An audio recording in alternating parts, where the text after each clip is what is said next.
In yet another period of human history defined by war, it seemed fitting to read this short story by Mark Twain. We glorify heroes in times of war. Every culture has them.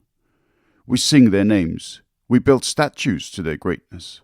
We write poems and books about them. We make them larger than life. We paint them in ways they themselves could never have been able to live up to. Every saint has a past. Every sinner has a future. Yet for other cultures, these same heroes are villainous, evil, and murderous bastards. They killed hundreds or thousands, many innocent, beyond doubt a great number young and inexperienced, most likely tricked into going to war by a false need created by corrupt leaders and a toxic society, much like that which we see today. Our societies send to war our youthful generations and receive in return adult-sized boxes filled with unfulfilled dreams, love not quite felt, and potential unrealized. As Mark Twain in his story suggests, it seemed to me that I was not rightly equipped for this awful business, that war was intended for men, and I for a child's nurse. Yet even that is a false statement. Why should war be intended for anyone? In the sentence before, Twain observes, "It seemed an epitome of war, that all war must just be the killing of strangers, against whom you feel no personal animosity, strangers who, in other circumstances, you would help if you found them in trouble, and who would help you if you needed it. In a war, we do not kill numbers on a sheet. These are not people born as killing machines who only care about the death of a culture thousands of miles away, nor indeed the murder of angry neighbours. These people have cares for their families, their children, their beliefs. They may very well have grudges and enmity, but bombs and bullets don't solve those pains. They merely pass them on to others to carry for a while. Humans have been fighting war ever since someone built a hut somewhere inside a circle. They gave it a name and invited some to stay and others not to. In all that time, war has only ever led to other wars. Yet we still keep having them, funding them, forcing them, just so that a very small number of people can get rich by them, while, at the same time, getting rid of the physically strong among the poor who may have been a danger to them and their push for domination. War is not fought for freedom. It takes freedom away from those who are brainwashed into believing there is no other way, to those whose toys are curses found in the rubble for an uncaring species that values itself too highly, prefers ignorance over understanding, and belittles the only tool that truly allows us to go beyond our physical limitation, empathy. This is TwoandaMic. Rise up and stay safe.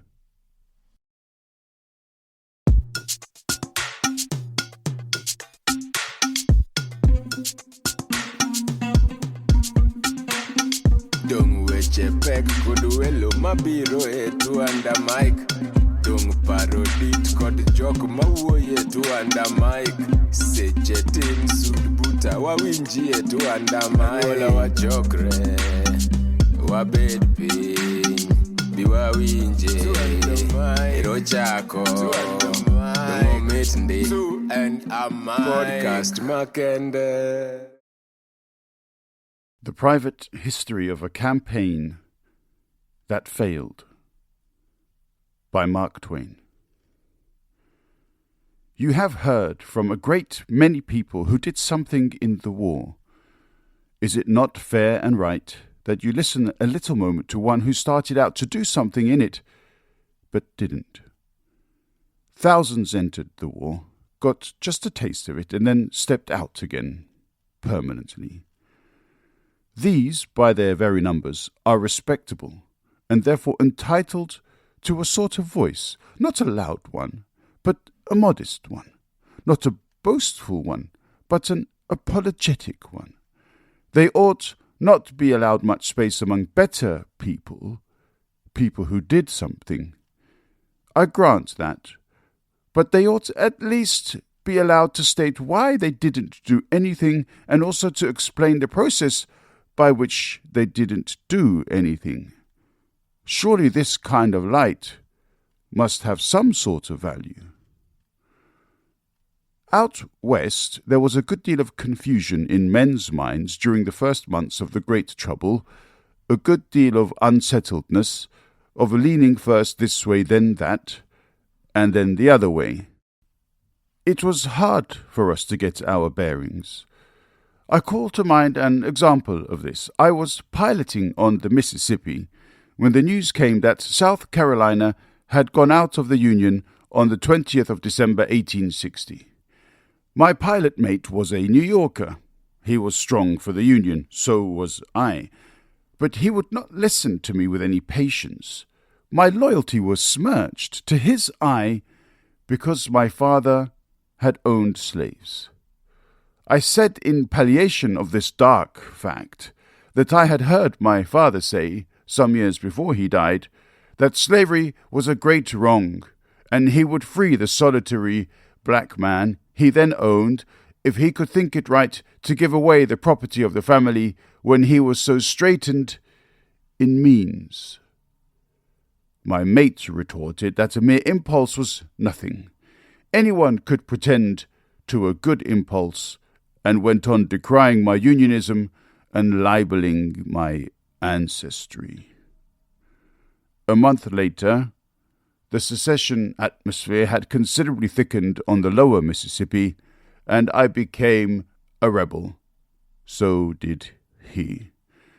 We were together in New Orleans on the 26th of January when Louisiana went out of the Union. He did his fair share of the rebel shouting, but was opposed to letting me do mine. He said I came of bad stock, of a father who had been willing to set slaves free. In the following summer he was piloting a Union gunboat and shouting for the Union again, and I was in the Confederate Army. I held his note for some borrowed money. He was one of the most upright men I ever knew, but he repudiated that note without hesitation because I was a rebel and the son of a man who owned slaves. In that summer of 1861, the first wash of the wave of war broke upon the shores of Missouri. Our state was invaded by the Union forces. They took possession of St. Louis, Jefferson Barracks, and some other points. The governor, Caleb Jackson, issued his proclamation calling out 50,000 militia to repel the invader. I was visiting in the small town where my boyhood had been spent, Hannibal, Marion County. Several of us got together in a secret place by night and formed ourselves into a military company. One, Tom Lyman, a young fellow of a good deal of spirit but of no military experience, was made captain. I was made second lieutenant. We had no first lieutenant. I do not know why, it was so long ago. There were 15 of us. By the advice of an innocent connected with the organization, we called ourselves the Marion Rangers. I do not remember that anyone found fault with the name. I did not. I thought it sounded quite well. The young fellow who proposed this title was perhaps a fair sample of the kind of stuff we were made of. He was young, ignorant, good-natured, well-meaning, trivial, full of romance, and given to reading chivalric novels and singing forlorn love ditties. He had some pathetic little nickel-plated aristocratic instincts and detested his name, which was Dunlap. Detested it partly because it was nearly as common in that region as Smith, but mainly because it had a plebeian sound to his ears. So he tried to ennoble it by writing it in this way, Dunlap, with an apostrophe. That contented his eye, but left his ear unsatisfied, for people gave the new name the same old pronunciation, emphasis on the front end of it. He then did the bravest thing that can be imagined, a thing to make one shiver when one remembers how the world is given to resenting shams and affectations, he began to write his name so, D''un''lap. And he waited patiently through the long storm of mud that was flung at his artwork, and he had his reward at last. For he lived to see that name accepted and the emphasis put where he wanted it put by people who had known him all his life, and to whom the tribe of Dunlaps had been as familiar as the rain and the sunshine for 40 years.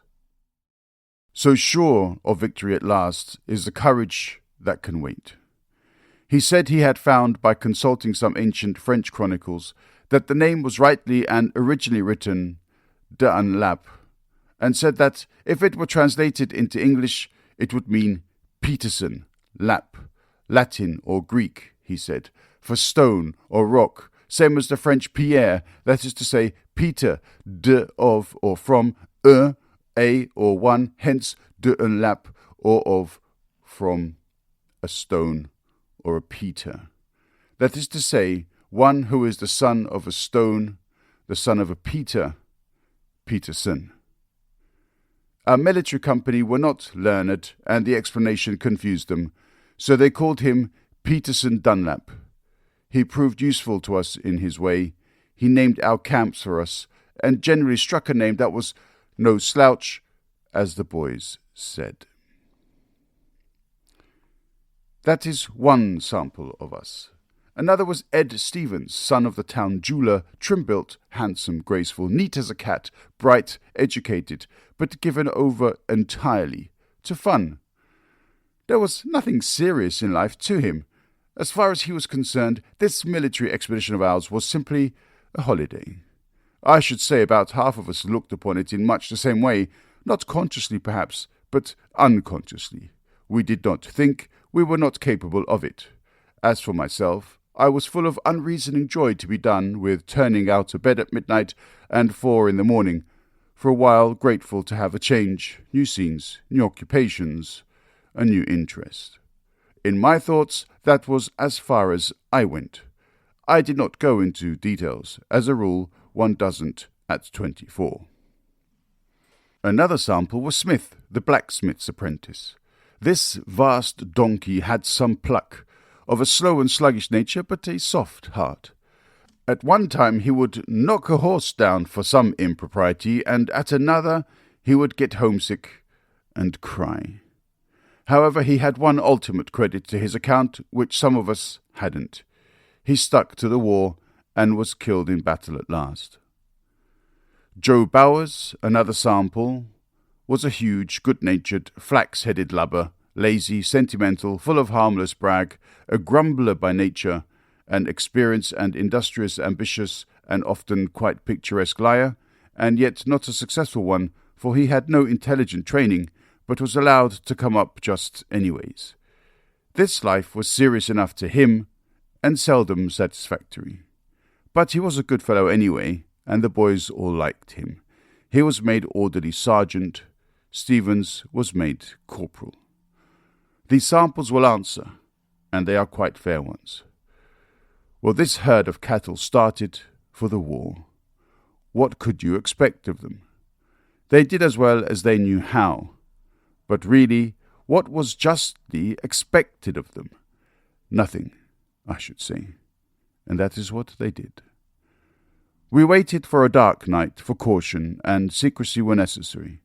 Then toward midnight we stole in couples and from various directions to the Griggith place beyond town. From that place we set out together on foot. Hannibal lies at the extreme southeastern corner of Marion County on the Mississippi River. Our objective point was the hamlet of New London, 10 miles away in Rawls County. The first hour was all fun, all idle nonsense and laughter. But that could not be kept up. The steady drudging became like work. The play had somehow oozed out of it. The stillness of the woods and the somberness of the night began to throw a depressing influence over the spirits of the boys, and presently the talking died out, and each person shut himself up in his own thoughts. During the last half of the second hour, nobody said a word. Now we approached a log farmhouse where, according to reports, there was a guard of 5 Union soldiers.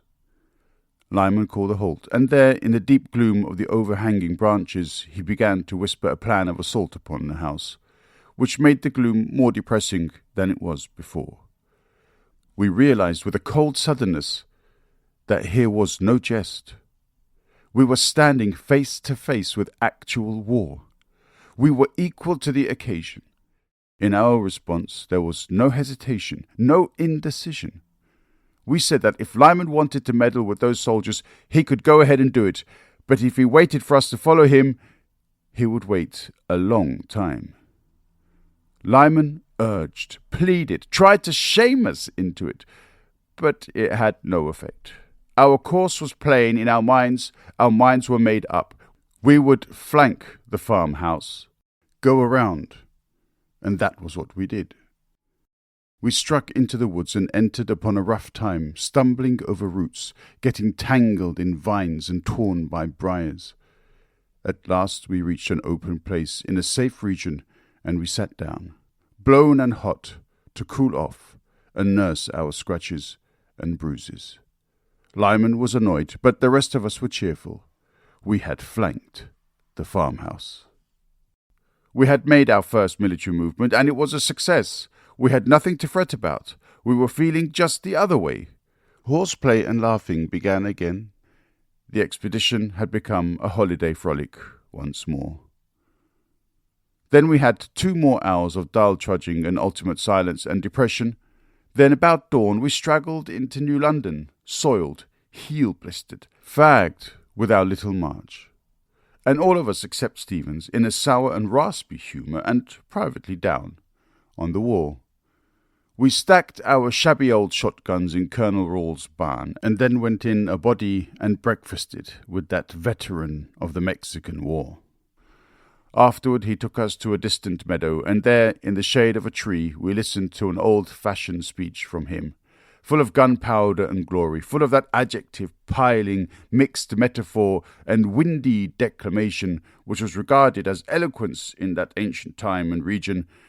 And then he swore on a Bible to be faithful to the state of Missouri, and drive all invaders from her soil, no matter whence they may come or under what flag they might march. This mixed us considerably, and we could not just make out what service we were involved in, but Colonel Rawls, the practised politician and phrase juggler, was not similarly in doubt. He knew quite clearly he had invested us in the cause of the Southern Confederacy. He closed the solemnities by belting around me the sword which his neighbour Colonel Brown had worn at Buena Vista and Molina del Rey, and he accompanied this act with another impressive blast. Then we formed in line of battle and marched 4 hours to a shady and pleasant piece of woods on the border of a far-reaching expanse of a flowery prairie. It was an enchanting region for war, our kind of war. We pierced the forest about 1/2 mile and took up a strong position with some low and rocky hills behind us, and a purling, limpid creek in front. Straightway half the command was in swimming and the other half fishing. The ass with the French name gave the position a romantic title, but it was too long, so the boy shortened and simplified it to Camp Rawls. We occupied an old maple sugar camp, whose half-rotted troughs were still propped against the trees. A long corn crib served for sleeping quarters from the battalion. On our left, 1/2 mile away, were Mason's farm and house, and he was a friend to the cause. Shortly after noon, the farmers began to arrive from several different directions, with mules and horses for our use, and these they lent us for as long as the war might last, which, they judged, might be about 3 months. The animals were of all sizes, all colours, and all breeds. They were mainly young and frisky, and nobody in the command could stay on them long at a time, for we were town boys and ignorant of horsemanship. The creature that fell to my share was a very small mule, and yet so quick and active he could throw me off without difficulty, and it did this whenever I got on. Then it would bray, stretching its neck out, laying its ears back and spreading its jaws till you could see down to its works.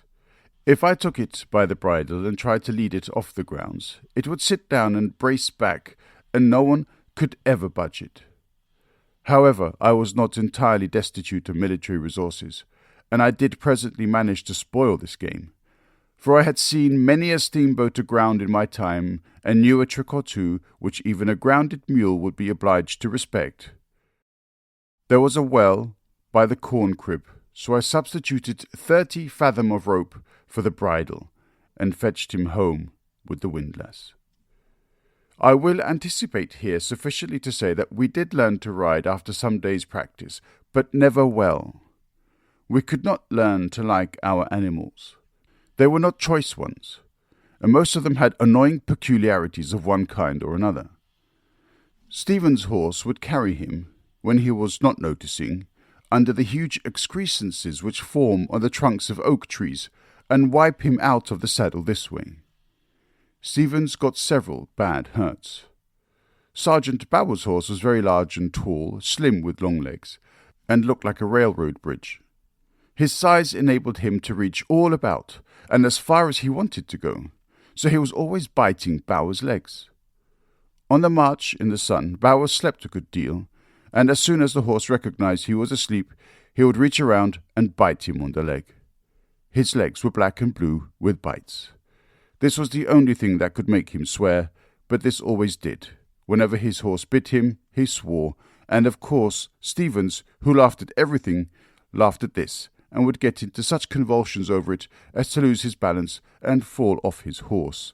And then Bowers, already irritated by the pain of the horse bite, would resent the laughter with hard language, and there would be a quarrel, so that horse made no end of trouble and bad blood in the command.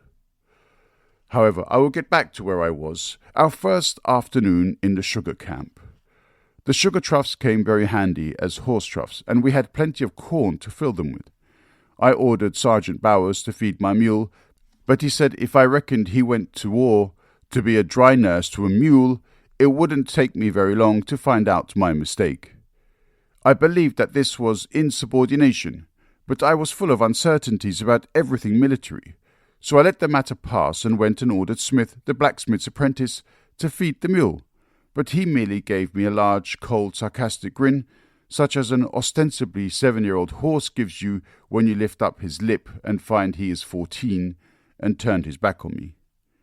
I then went to the captain and asked if it were not right and proper and military for me to have an orderly. He said it was, but as there was only one orderly in the corps, it was but right he himself should have Bowers on his staff. Bowers said he wouldn't serve on anyone's staff, and if anybody thought he could make him, let him try. So, of course, the matter had to be dropped. There was no other way. Next, nobody would cook. It was considered a degradation, so we had no dinner. We lazed the rest of the pleasant afternoon away, some dozing under trees, some smoking cob pipes and talking sweethearts and war, others playing games. By late supper time all hands were famished, and to meet the difficulty, all hands turned to an on equal footing and gathered wood, built fires, and cooked the evening meal. Afterward everything was smooth for a while, then trouble broke out between the corporal and the sergeant, each claiming to rank the other. Nobody knew which was the higher office, so Lyman had to settle the matter by making the rank of both officers equal. The commander of an ignorant crew like that has many troubles and vexations which probably do not occur in the regular army at all. However, with the song singing and yarn spinning around the campfire, everything presently became serene again. And by we raked the corn down one level in one end of the crib, and all went to bed on it, tying a horse to the door so he would neigh if anyone tried to get in.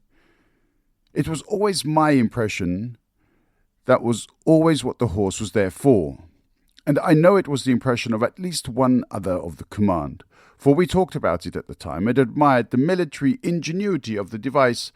But when I was out west 3 years ago, I was told by Mr. A. G. Fuqua, a member of our company, that the horse was his, that the tying him at the door was a mere matter of forgetfulness, and that to attribute it to intelligent invention was to give him quite too much credit. In support of his position, he called my attention to the suggestive fact that the artifice was not employed again. I had not thought of that before. We had some horsemanship drill every forenoon. Then afternoons we rode off here and there in squads a few miles and visited the farmers' girls, and had a youthful good time, and got an honest dinner or supper, and then home again to camp, happy and content. For a time life was idly delicious. It was perfect. There was no war to mar it. Then came some farmers with an alarm one day. They said it was rumoured that the enemy was advancing in our direction from over Hyde's Prairie. The result was a sharp stir among us and general consternation. It was a rude awakening from our pleasant trance. The rumour was but a rumour, nothing definite about it. So in the confusion we did not know which way to retreat. Lyman was not for retreating at all in these uncertain circumstances, but he found that if he tried to maintain that attitude, he would fare badly, for the command were in no humour to put up with insubordination. So he yielded the point and called a council of war, to consist of himself and 3 other officers. But the privates made such a fuss about being left out, we had to allow them to remain, for they were already present and doing most of the talking too. The question was which way to retreat. But all were so flurried that nobody even seemed to have even a guess to offer, except Lyman. He explained, in a few calm words, that inasmuch as the enemy were approaching from over Hyde's Prairie, our course was simple. All we had to do was not retreat toward him. Another direction would suit our purposes perfectly. Everybody saw in a moment how true this was and how wise. Sir Lyman got a great many compliments. It was now decided that we should fall back on Mason's farm. It was after dark by this time, and as we could not know how soon the enemy might arrive, it did not seem best to try to take the horses and things with us, so we only took the guns and ammunition and started at once. The route was very rough and hilly and rocky, and presently the night grew very black and rain began to fall, so we had a troublesome time of it, struggling and stumbling along in the dark, and soon some person slipped and fell, and then the next person behind stumbled over him and fell, and so did the rest, one after the other, and then Bowers came along with a keg of powder in his arms, while the command were all mixed together, arms and legs on the muddy slope, and so he fell, of course, with the keg, and this started the whole detachment down the hill in a body, and they landed in a brook at the bottom in a pile, and each that was undermost was pulling the hair, scratching and biting those that were on top of him, and those that were being scratched and bitten, scratching and biting the rest in their turn, and all saying they would die before they would ever go to war again, if they ever got out of this brook this time, and the invader might rot for all they cared, and the country along with him, and all such talk as that, which was dismal to hear and take part in such smothered, low voices, and such a grisly dark place, and so wet, and the enemy may be coming along at any moment. The keg of powder was lost, and the guns too. So the growling and complaining continued straight along, while the brigade poured around the pasty hillside and slopped around in the brook hunting for these things. Consequently, we lost considerable time at this, and then we heard a sound and held our breath and listened. And it seemed to be the enemy coming, though it could have been a cow, for it had a cough like a cow. But we did not wait, but left a couple of guns behind, and struck out for Mason's again, as briskly as we could scramble along in the dark. But we got lost, presently, in among the rugged little ravines, and wasted a deal of time finding the way again, so it was after 9 when we reached Mason's stile at last. And then before we could open our mouths to give the countersign, several dogs came bounding over the fence with a great riot and noise, and each of them took a soldier by the slack of his trousers and began to back away with him. We could not shoot the dogs without endangering the persons they were attached to, so we had to look on helpless at what was perhaps the most mortifying spectacle of the Civil War. There was light enough and to spare, for the masons had now run out on the porch with candles in their hands. The old man and his son came and undid the dogs without difficulty, all but Bowers. But they couldn't undo his dog. They didn't know his combination. He was of the bull kind and seemed to be set with a Yale time lock. But they got him loose at last with some scalding water, of which Bowers got his share and returned thanks. Peterson Dunlap afterwards made up a fine name for this engagement, and also for the night march which preceded it, but both have long ago faded out of my memory. We now went into the house, and they began to ask us a world of questions, whereby it presently came out that we did not know anything concerning who or what we were running from. So the old gentleman made himself very frank, and said we were a curious breed of soldiers, and guessed we could be depended on to end the war in time, because no governor could afford the expense of the shoe leather we should cost it trying to follow us around. "Marion Rangers, good name, b'gosh," said he, and wanted to know why we hadn't had a picket guard at the place where the road entered the prairie, and why we hadn't sent out a scouting party to spy out the enemy and bring us an account of his strength and so on, before jumping up and stampeding out of a strong position upon a mere vague rumour, and so on and so forth, till he made us all feel shabbier than the dogs had done, and not so half enthusiastically welcome. So we went to bed shamed and low-spirited, except Stevens. Soon Stevens began to devise a garment for Bowers which could be made to automatically display his battle scars to the grateful or conceal them from the envious, according to his occasions. But Bowers was in no humour for this, so there was a fight, and when it was over Stevens had some battle scars of his own to think about.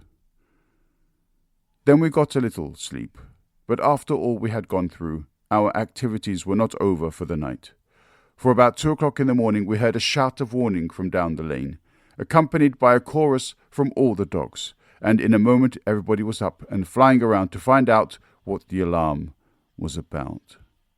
The alarmist was a horseman who gave notice that a detachment of Union soldiers was on its way from Hannibal with orders to capture and hang any bands like ours which it could find. Farmer Mason was in a flurry this time himself. He hurried us out of the house with all haste, and sent one of his slaves with us to show us where to hide ourselves and our tell-tale guns among the ravines 1/2 mile away. It was raining heavily. We struck down the lane, then across some rocky pasture land which offered good advantages for stumbling. Consequently we were down in the mud most of the time, and every time a man went down he blackguarded the war and everybody connected with it, and gave himself the master dose of all for being so foolish as to go into it.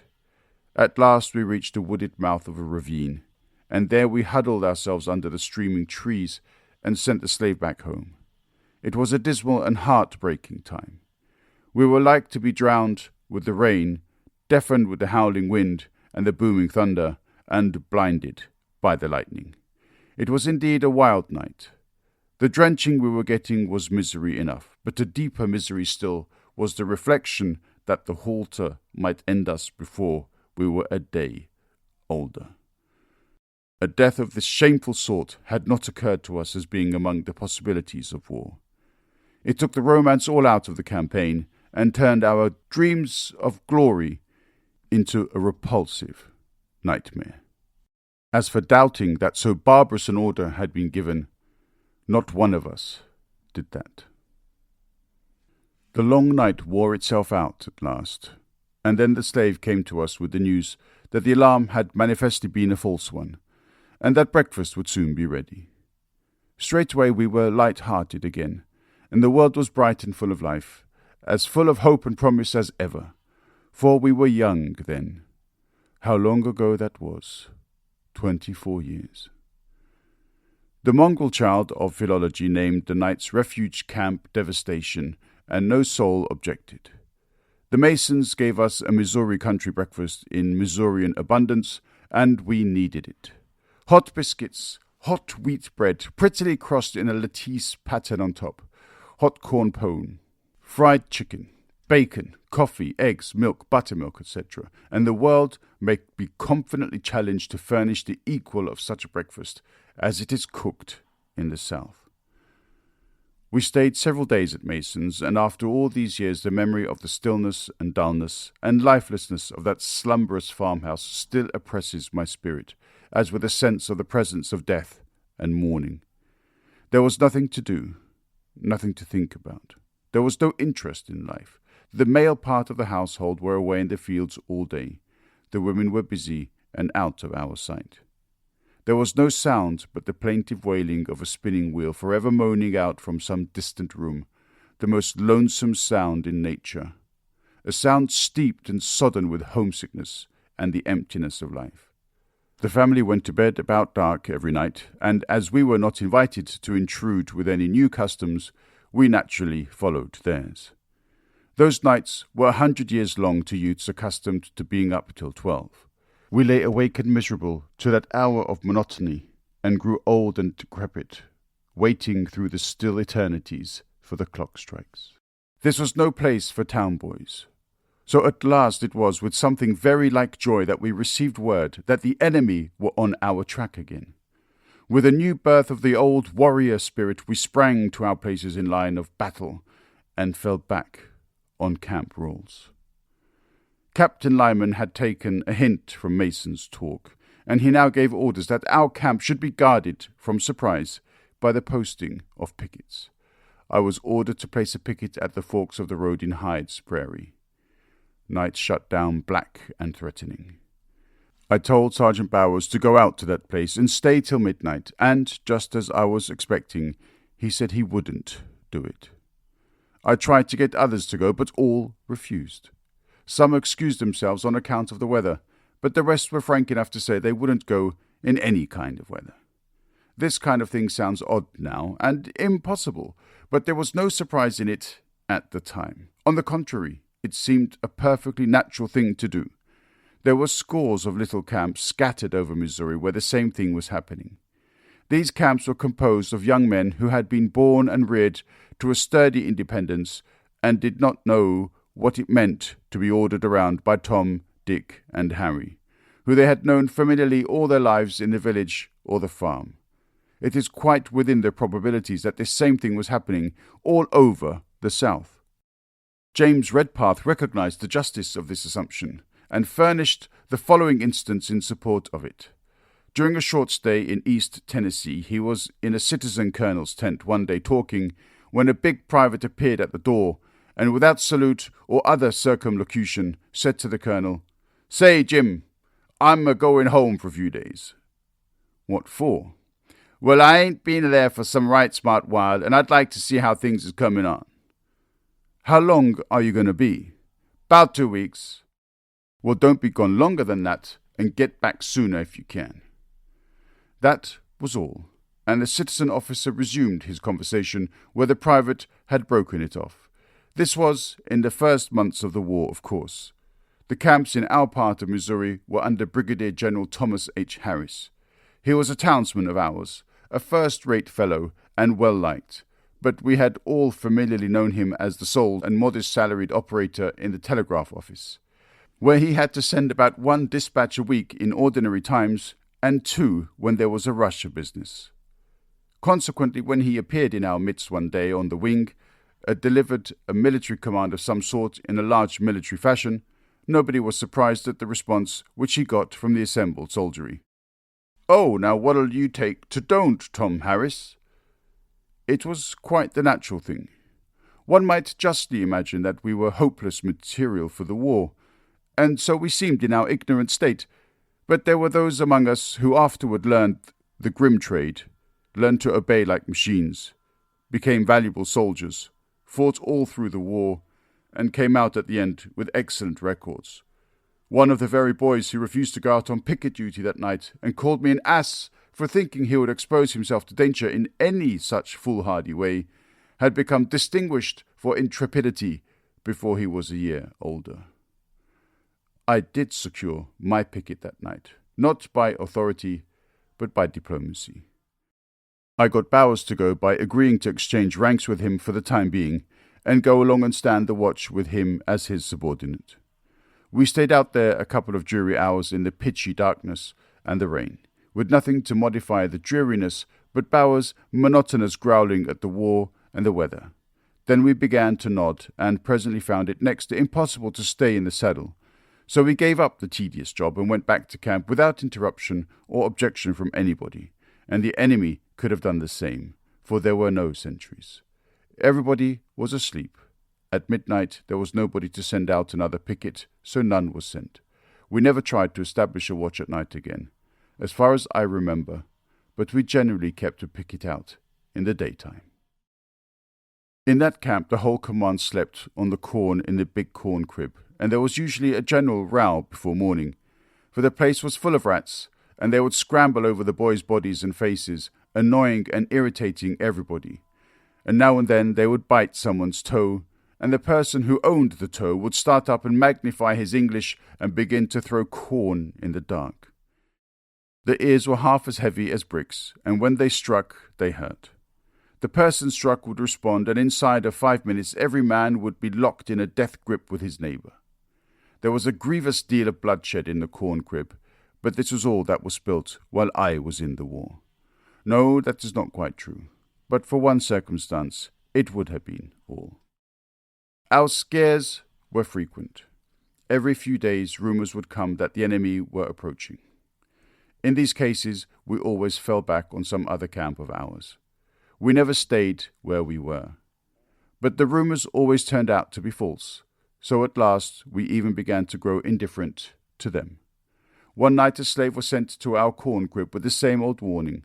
The enemy was hovering in our neighbourhood. We all said, let him hover. We resolved to stay still and be comfortable. It was a fine, warlike resolution, and no doubt we all felt the stir of it in our veins for a moment. We had been having a very jolly time that was full of horseplay and schoolboy hilarity, but that cooled down, and presently the fast waning fire of forced jokes and forced laughs died out altogether, and the company became silent, still and nervous, and soon uneasy, worried and apprehensive. We had said we would stay, and we were committed. We could have been persuaded to go, but there was nobody brave enough to suggest it. An almost noiseless movement began in the dark by a general but unvoiced impulse. When the movement was completed, each man knew that he was not the only person who had crept to the front wall and had his eye at a crack between the logs. No, we were all there with our hearts in our throats and staring out towards the sugar troughs where the forest footpath came through. It was late, and there was a deep woodsy stillness everywhere. There was a veiled moonlight, which was only just strong enough to enable us to mark the general shapes of objects. Presently a muffled sound caught our ears, and we recognized the hoof beats of a horse or horses. And right away a figure appeared in the forest path. It could have been made of smoke. Its mass had such little sharpness of outline. It was a man on horseback, and it seemed to me that there were others behind him. I got a hold of a gun in the dark and pushed it through a crack between the logs, hardly knowing what I was doing. I was so dazed with fright. Somebody said, "Fire!" I pulled the trigger. I seemed to see 100 flashes and 100 reports. Then I saw the man fall down out of the saddle. My first feeling was of surprised gratification. My first impulse was an apprentice sportsman's impulse to run and pick up his game. Somebody said, hardly audibly, "Good, we've got him. Wait for the rest." But the rest did not come. There was not a sound, not the whisper of a leaf, just a perfect stillness, an uncanny kind of stillness, which was all the more uncanny on account of the damp, earthy late-night smells now rising and pervading it. Then, wondering, we crept out stealthily and approached the man. When we got to him, the moon revealed him distinctly. He was laying on his back with his arms abroad. His mouth was open, and his chest was heaving with long gasps, and his white shirt front was splashed with blood. The thought shot through me that I was a murderer, that I had killed a man who had never done me any harm. That was the coldest sensation that ever went through my marrow. I was down by him in a moment, helplessly stroking his forehead, and I would have given anything then, my own life freely, to make him again what he had been 5 minutes before. And all the boys seemed to be feeling the same way. They hung over him, full of pitying interest, and tried all they could to help him, and said all sorts of regretful things. They had forgotten all about the enemy. They thought only of this one forlorn unit of the foe. Once my imagination persuaded me that the dying man gave me a reproachful look out of the shadow of his eyes, and it seemed to me that I could rather that he had stabbed me than he had done that. He muttered and mumbled like a dreamer in his sleep about his wife and his child, and I thought with a new despair, this thing that I have done does not end with him. It falls upon them too, and they never did any harm to me, any more than he. In a little while the man was dead. He was killed in war, killed in fair and legitimate war, killed in battles, as you may say, and yet he was as sincerely mourned by the opposing forces as if he had been their brother. The boys stood there a half-hour sorrowing over him, and recalling the details of the tragedy, and wondering who he might be, and if he was a spy, and saying if they had to do it over again, they would not hurt him unless he attacked them first. It soon turned out that mine was not the only shot fired. There were 5 others, a division of the guilt which was a great relief to me, since it in some degree lightened and diminished the burden I was carrying. There were 6 shots fired at once, but I was not in my right mind at the time, and my heated imagination had magnified my own shot into a volley. The man was not in uniform, and he was not armed. He was a stranger in the country. That was all we ever found out about him. The thought of him got to preying on me every night. I could not get rid of it. I could not drive it away. The taking of that unoffending life seemed like a wanton thing, and it seemed an epitome of war, that all war must just be the killing of strangers against whom you feel no personal animosity, strangers who in other circumstances you would help if you found them in trouble, and who would help you if you needed it. My campaign was spoiled. It seemed to me that I was not rightly equipped for this awful business, that war was intended for men and I for a child's nurse. I resolved to retire from this avocation of sham soldiership, while I could retain some remnant of my self-respect. These morbid thoughts clung to me against reason, for at the bottom I did not believe I had touched this man.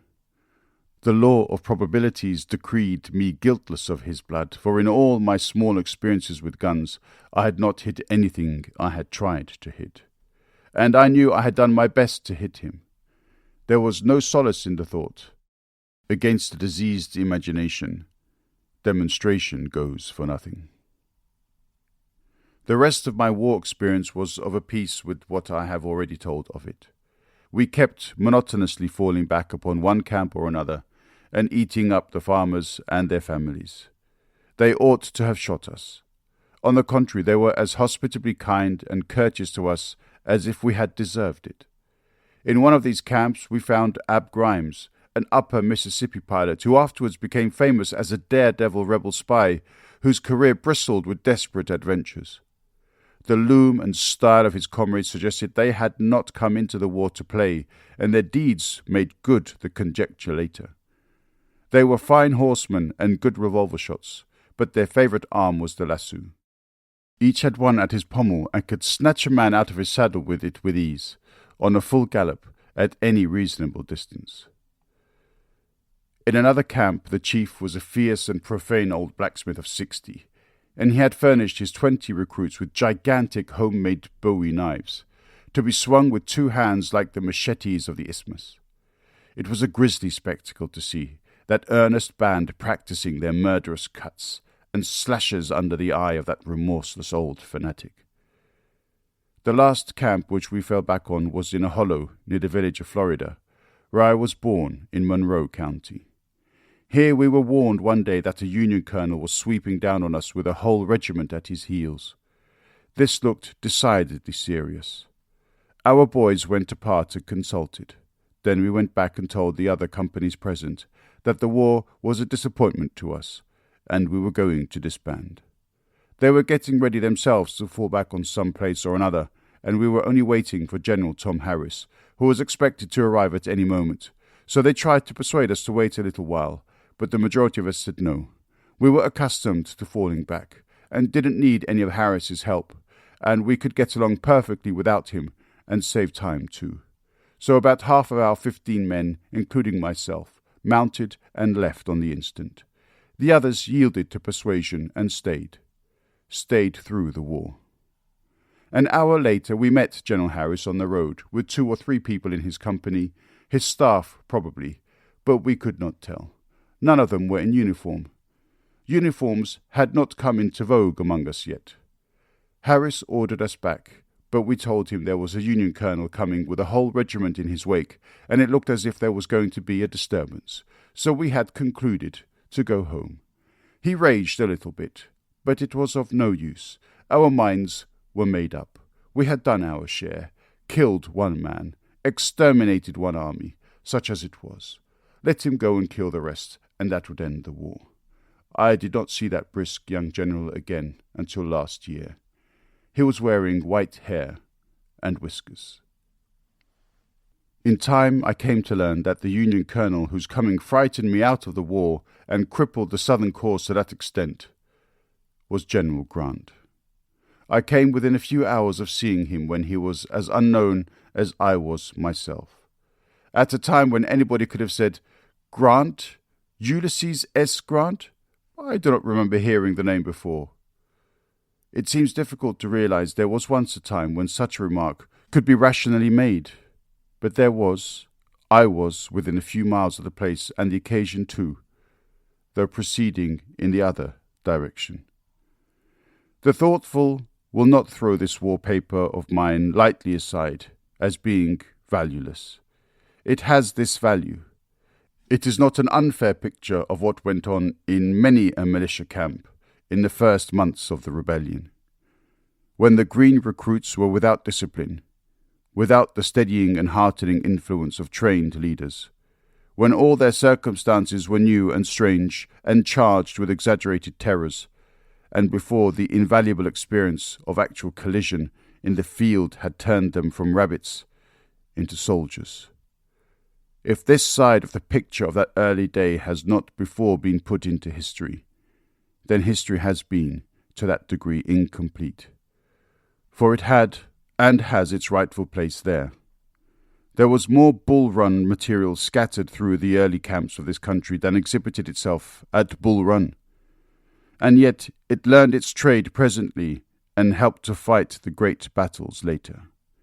I could have become a soldier myself if I had waited. I had got part of it learned. I knew more about retreating than the man that invented retreating.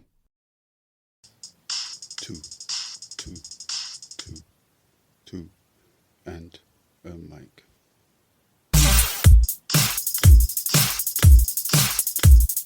Two, and a mic. Two,